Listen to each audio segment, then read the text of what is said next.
Story time about how I actually got away with sneaking out. It was the summer before my junior year in high school. So my sister and my friend were sleeping at my house.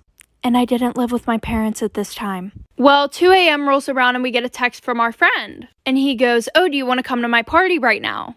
And we really wanted to go, so we had to come up with this elaborate plan on how we were going to get out of my house and get back in. Because we had to worry about a dog who freaks out every time someone leaves and comes back, motion-censored lights, adults waking up at 4:30 in the morning, and I was on the first floor of the house, thank God.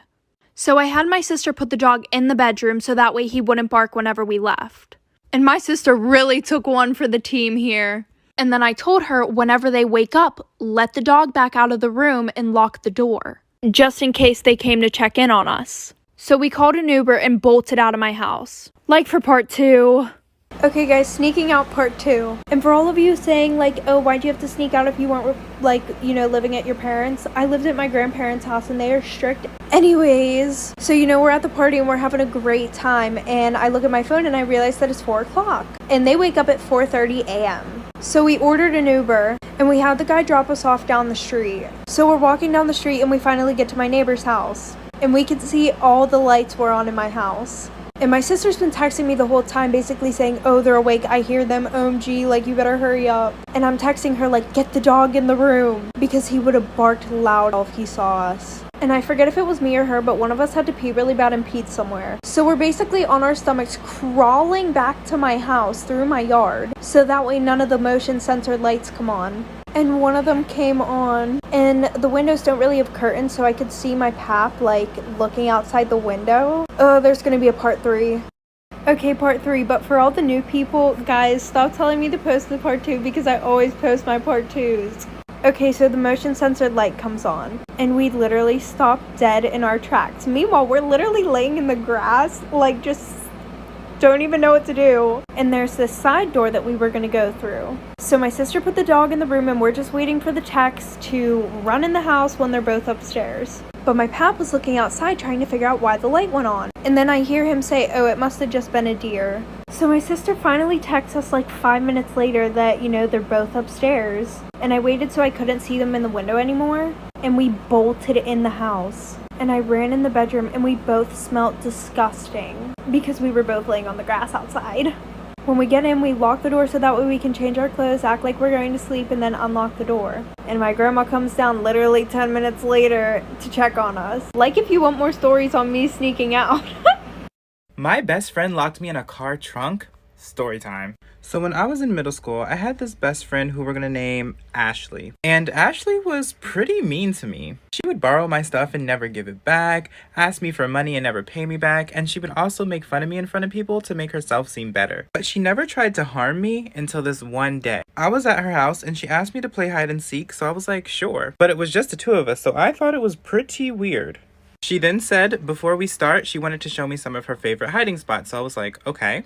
Then she takes me outside to her mom's car and tells me that she likes to hide in the trunk. Then she asked me if I wanted to see what it was like in there, and I was like, sure, I guess. So she opens the front door to the car, pops the trunk, and I get inside and she closes it on top of me. Now I was fine until I realized she walked away and left me in the trunk to die. I was in there screaming for 2 hours, and the only reason I was let out is because her mom heard me screaming inside of the trunk when she had to go get groceries. My roommate literally left me homeless while I was dying in the ICU. So I was studying over in Argentina to become a doctor. As part of the medical program, we had to see patients. This one girl that I was seeing had the chickenpox, which turned out to be an intra-hospital virus. So this chickenpox was way worse than the normal one, and I ended up contracting it. When I went to go get checked for it, they just gave me the normal treatment. Tylenol, rest, cream, but the illness got way worse. I started to get these awful headaches and eventually I couldn't eat and I couldn't breathe. With the last of my energy, I managed to call 911 and opened up the front door to my apartment and completely fainted, and that's how the doctors found me. I woke up in the ICU as a biological risk patient, and the hospital literally had to get a hold of my parents, who were in Ecuador at the time, and tell them that their daughter was about to die and maybe had 24 hours. So they immediately got on a plane and came over. Since I was in the ICU and they had no idea how long I'd be alive for, I asked my parents if they could pick up some of my things, but my roommate would not pick up. That was when we got a call from her dad saying that all my stuff needed to be out of the house or they were throwing it on the street.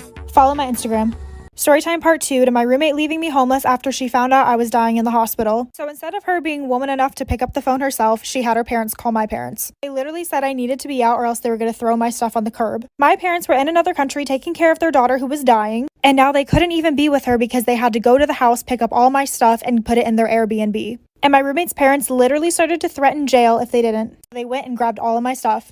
I slowly started to get better, which I really owe to my parents being there. I honestly feel like just seeing my mom helped. And I was finally coming to and realizing that I was in fact homeless. So I called her up and had her explain it to me. And her reasoning to kicking me out was that she just couldn't concentrate because she didn't want a dead person's belongings being in her house. It was disturbing her. They also refused to give us our deposit back or any of the months that we had prepaid. I had to give away literally everything I owned and try recovering in an Airbnb, which just made me get sick again. So I got an emergency flight back home and I had to drop out of med school with all the trauma the situation caused. My health never fully recovered, but I learned how to manage it. Crazy story about how I got ran over by my crazy school bus driver.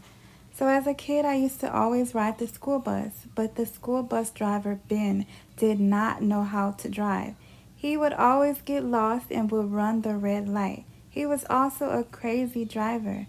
One day when he was driving, he nearly crashed the school bus into an SUV. All the students were okay, but I had injured myself pretty bad that I had to report the incident to the school principal and the guidance counselor. The bus driver ended up losing his job. They had fired him. So we had gotten a new school bus driver. So 2 years later, as I'm waiting at the bus stop, I see the school bus. So when I hop onto the school bus, guess who it is? It is Ben, the crazy school bus driver. I was shocked. He looked at me upset and then he asked me, "Do you remember me?" And I said, "Yes." And then I asked, "Why are you here?" And he said that he had got his job back because the new bus driver had died. And I was like, "Do you know how to drive now?" And he said, "You will see." I didn't think much of it, so I just sat down on the bus and he took me and all the other students to school, and his driving skills actually improved. He stopped at the red light, he knew where to take us, and he followed the speed limits. So when he dropped us off, I said thank you, but he didn't say anything. He just looked at me. I thought it was weird, but I didn't think much of it. So when school was finally over, me and all the other bus riders waited for Ben to pick us up and drive us home. But he never showed up, so some of us had to walk home. So the next day, as I was walking to the bus stop, I hear a loud bus noise behind me, and before I could see what it was, boom, I passed out and I woke up in a hospital bed. The doctor explained to me what had happened.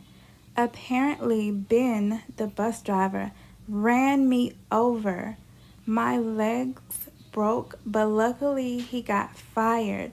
But that's my story, and to this day I will never know if he ran me over on accident or on purpose.